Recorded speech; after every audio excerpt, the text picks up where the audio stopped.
එකමත් එක කාලෙක එක්තරා විද්‍යාඥයෙක් කියලා හිතමුකෝ අපි ක්‍රමවේදයකට හුරු වුණාම ඒකෙන් මිදෙන්න බැරුව යනවා. මේ මත්ද්‍රව්‍ය ජාලයට ආශිර්වාදය සපයන්නේ මහින්ද රාජපක්ෂලම තමයි. අපිට කෙලවෙන්නයි යන්නේ. නාමල්ට කියනවලු අපි ඉවරයි නාමල් පුතේ කියලා. මත්ද්‍රව්‍ය දැඩි හිඟයක් රට තුල එනවා. රාජපක්ෂ හොරු කියන්නේ මේ රටට අවංකවම සාපයක්. මානසික අවපීඩනය ශෝකය බලාපොරොත්තු දෙවියෙක් වෙන්න ආපු මිනිස්සෙක් කාලකන්ණියෙක් උනේ ඇයි කියලා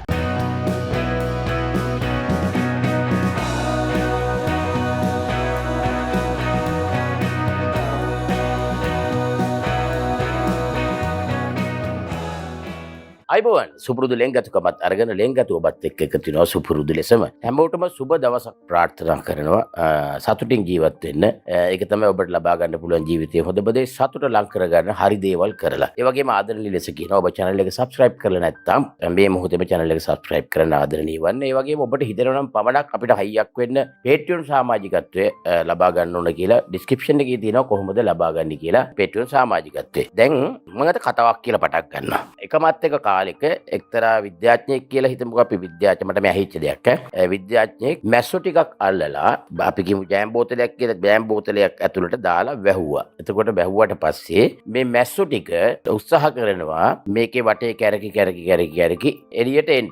හැබැයි එළියට එන්න විදියක් නැහැ මූඩිය වහලා. කොහොම උඩ පල්ලෙහා යනවා try කරනවා. දවස් කීපයක් යනකොට මේගොල්ලෝ අර try එක දෙන්නේ නැහැ. මේගොල්ලෝ ඒ try එක දෙන්නේ නැහැ. ඊට පස්සේ දවස් කීපයකට පස්සේ ඉතින් අර නිකම් වටේ ඔහේ කැරකෙනවා විතරයි අර උඩට එන්න උත්සාහයක් දරන්නේ. ඊට පස්සේ මේ දැන් මේ විද්‍යාඥයා මේකේ මූඩිය අරිනවා. මූඩිය අරියට පස්සේ දැන් මැස්සෝ ටික ඔබ හිතන්නේ මැස්සෝ ටික ටක් ගාලා යන්න ඕන කියලානේ. නෑ මැස්සෝ ටික යන්නේ නෑ. මැස්සෝ ටික අර සුපුරුදු ලෙස ඒකේ වටේ කැරකි ඔහේ ඉන්නවා. එතකොට ඒකෙන් මේ ගන්නේ පාඩම හැටියට දැන් යම්කිසි ක්‍රමවේදයකට හුරු වුණාම ඒකෙන් මිදෙන්න බැරුව යනවා. දැන් අපේ රටෙත් මේ උදාහරණයක් ගත්තොත් Tamanට මේ ව්‍යසනයෙන් ගැලවෙන්න උවමනාව තියෙනවා. නමුත් ව්‍යසනයට හුරු වෙලා ඒ කියන්නේ කාලකන්ණි දේශපාලුවෝ අර මැස්සෝ ටික වගේ ඔබව අල්ලගෙන ඔබව ඒ සිස්ටම් එකට හුරු කරලා අනුගත කරලා තියෙනවා. ඔබත් නොදැනුවත්ව ඒ සිස්ටම් එකට අනුගත වෙලා තියෙනවා. ඒ නිසා ඔබ උත්සාහ කරන්න ඔබ ඉන්න තැනට අනුගත වෙන්නේ නැතුව ඔබට තියෙනවා තැනක් යම්කිසි තැනක් මේ රටේ මේ සමාජයේ ඔබට තියෙනවා. ඒ තැන හොයාගන්න. රටේ යන්න ඕන දිශානතියට මෙහෙවන පුද්ගලයෙක් බවට පත් වෙන්න. නිකං අර කාලකන්ණියගේ ගොඩට වෙලා අර මැස්සට වෙච්ච දේම සිදුවෙමින් ඉන්නවා නම් තේරුමක් නැහැ. මේ අවකාශය තියෙනවා. ඉඩ ප්‍රස්තාව තියෙනවා. ඔබට ඔබයි තීරණය කර යුත්තේ. ඔබයි තීරකයා මොකද්ද ගත යුතු තීරණය කියන එක. මේවා අපිට දිනපතා ජීවිතයට ලබා ගන්න පුළුවන් හොඳ පාඩම්. කොහොම වුණත් මේ මොහොතේ ඔයගොල්ලෝ දන්නවා නිරන්තරයෙන්ම ශ්‍රී ලංකා පොලිසිය විසින් මත්ද්‍රව්‍ය දැඩි ලෙස අත්අඩංගුවට ගන්නවා. එතකොට මහා පරිමාණයෙන් මේ අයිස් මත්ද්‍රව්‍ය වලට ඇබ්බැහි වෙච්ච කොපමණ තරුණයෝ සංඛ්‍යාවක් මේ රටේ ඇද්ද? ප්‍රකෝටි ගානක ව්‍යාපාරයක් තමයි මත්ද්‍රව්‍ය ව්‍යාපාරය කියන්නේ. එතකොට ඒකෙන් කොපමණ බලපෑමක් මේ සමාජයේ තරුණයන්ට සිද්ධ වෙලා තියෙනවද? කවුද ඒවට වග කිය යුත්තේ? කවුද කියලා ඔබට ඒ වක්කීන පුද්ගලයන් මේ මොහොතේ ඔබගේ මනසට එනවා. දේශපාලඥයා තමයි මේ කාලකඩි දේශපාලඥයෝ. ඒක ඔබට අස්පනා පිටම ඔබ දැක්කා මත්ද්‍රව්‍ය වලට සහයෝගය දුන්නේ කවුද? ඒ සහයෝගය දුන්නේ ඇයි කියන එක ඔබට පැහැදිලිව පේනවා. වර එක ඔබ ඇස්පිට දැක්කා වීඩියෝ වලින් දැක්කා ලංසාගේ ගේ වටලිමින් ඉන්නකොට මහින්ද රාජපක්ෂ චොපර් එකේ ගිහිල්ලා ඒක වළක්වනවා. ඒ කියන්නේ මේ මත්ද්‍රව්‍ය ජාලයට ආශිර්වාදය සපයන්නේ මහින්ද රාජපක්ෂලම තමයි. වෙන කවුරුත් නෙමෙයි. ඉතින් කොහොම වුණත් දැන් මේ මොහොත වෙන විට මහින්ද රාජපක්ෂ ගෙදරට වෙලා අඬනවලු පුතාට කියලා පුතේ අපිට කෙලවෙන්නයි යන්නේ.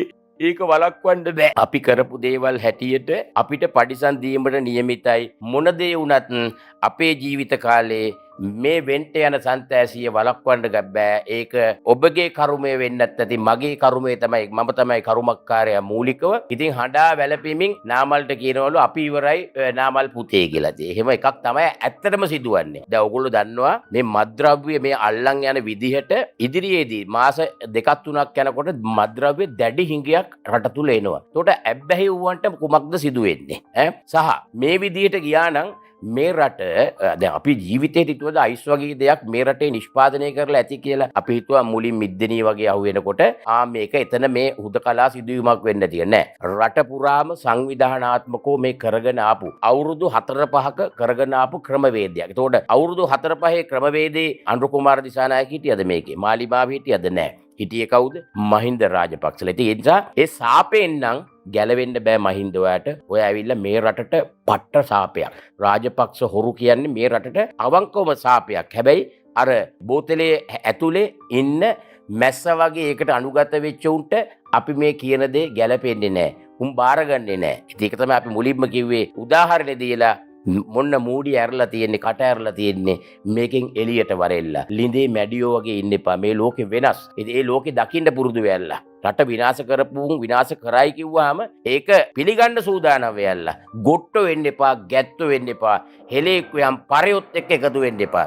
මම ඒ අතර තව කතාවක් අරන් එන්න. දැන් මේ මද්ද්‍රව්‍ය අල්ලන් යන එකත් එක්ක මේ සටහන ඔයගොල්ලන්ට කියන්න කියලා හිතුණා. දිනෙන් දින සිදුවන බැටලීම් හේතුවෙන් මද්ද්‍රව්‍ය හිඟයක් ශ්‍රී ලංකාවේ ඇතිවීම වැළැක්විය නොහැකිය. ඒ නිසාවෙන් ලබන දෙමසක් ඇතුළත ශ්‍රී ලංකාවේ ඇතිවිය හැකි දැකිය හැකි සමාජීය විපර්යාස සඳහා ජනතාව සූදානම්ව සිටීම වැදගත්. ඊට ඇබ්බැහි වූවන්ට ශාරීරිකව සහ මානසිකව දැඩි බලපෑමක් ඇති කරනවා. මෙම තත්ත්වයේ මත්ද්‍රව්‍ය ඉවත් කිරීමේ රෝග ලක්ෂණ ලෙස හඳුන්වනවා. withdrawal symptom. ශාරීරික බලපෑම. මත්ද්‍රව්‍ය ශරීරයට නොලැබුණ විට ශරීරය ඒට දක්වන ප්‍රතිචාරය මෙන්න මෙසේ ආකාරයෙන් තියෙනවා. වේදනාව. ශරීරයේ පුරා ඇතිවන මාංශ පේශී සහ සන්ධි වේදනා. වමනය සහ පාචනය.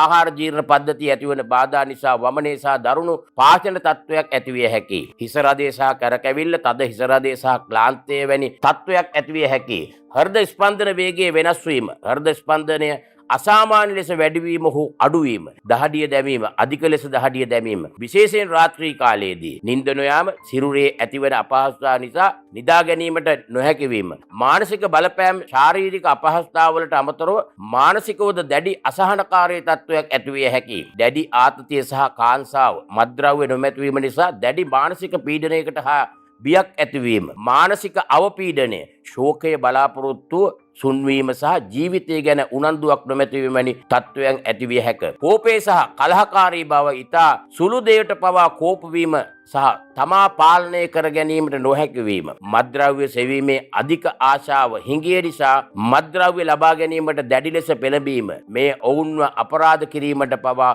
යොමු කළ හැකි. හොල්මන් පෙනීම. සමහර අවස්ථාවලදී මානසිකව අසමතුලිත වීම නිසා නොපවතින දේවල් පෙනීම හෝ ඇසීම වැනි තත්ත්වයක් ඇතිවිය හැකිය. සාරාංශය මෙන්න මෙහෙමයි. මත්ද්‍රව්‍ය හිඟයක් ඊට ඇබ්බැහි වූවන්ගේ ජීවිතවලට හිතා අහිතකර ලෙස බලපානවා. මෙම තත්ත්වය මගින් ඔවුන්ව ශාරීරිකව මෙන්න මානසිකවද පීඩාවට පත් කරන අතර ඒ ඔවුන්ගේ සමාජ සහ පවුල් සබඳතාවලට හානි පමුණවනවා. මත්ද්‍රව්‍ය හිඟයක් සමගින් මිල ඉහළ යාමත් අනිවාර්යෙන් සිදුවේ.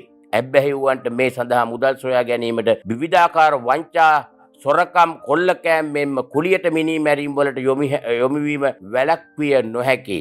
ඉහළ මිලක් සමග වෙළඳාම පාලනය කිරීමට පාතාල කල්ලි අතරේ ගැටුම් ඇතිවීම අනිවාර්යයෙන් සිදුවීමට සිදුවනු ඇත. දශක ගණනක් දේශපාලන පක්ෂ විසින් පෝෂණය කර මේ මත්කුඩු ව්‍යාපාරය සහ මුලින්ම විනාශ කිරීමට සමගී දායකත්වය ලැබේවායි ප්‍රාර්ථනා කරමි. රෝහන් ප්‍රසන්ත බණ්ඩාර සටහන ලියලා තියෙන ඉතාම වැදගත් නිසයි මම මේ ඔබට දාන්නේ. ඔබ හිතනවා නම් නෑ මගේ වපසරී කවුරුත් අයිස් ගහන අය නෑ, මත්ද්‍රව්‍ය ගන්න අය නෑ කියලා.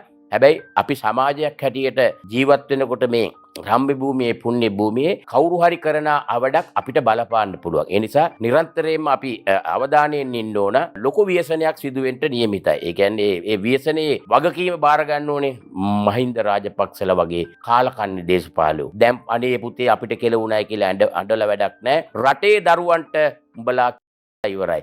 ඒ සාපේන් උඹලාට ගැලවෙන්න බැරි බව හොඳට පසක් කරගෙන මතක් කරගෙන ඉන්න ඕන. මොන දේවල් කියව රට වටේ ගියත් හැබැයි අපිට විශ්වාසයක් තියෙනවා රටේ බහුතරය අපි කරන ලොකු පෝෂන් එක ඔවුන් දැනුවත් මේ සුළු පිරිස අර මැස්සෝ වගේ අනුගත වෙලා මේ කාලකන්ණි හැටි කරෙත් එක්ක අපේ තැන මේ තැන තමයි කියලා ඔවුන් එක්ක උන්ගේ පඩ ගඳ සුවඳයි කිය උන්ගේ ලෙව කකා ඉන්න උන්ටයි කියන්නේ උඹලත් අපේ මිනිසුන් ඔතනින් ගැලවිලා එළියට වරෙල්ලා. මොකද දැන් ඔන්න උඹලව කොටු කරලා නැහැ. උඹලව වහගෙන ඉන්න ඒ බෝතලේ මූඩිය ඇරලා තියෙන්නේ.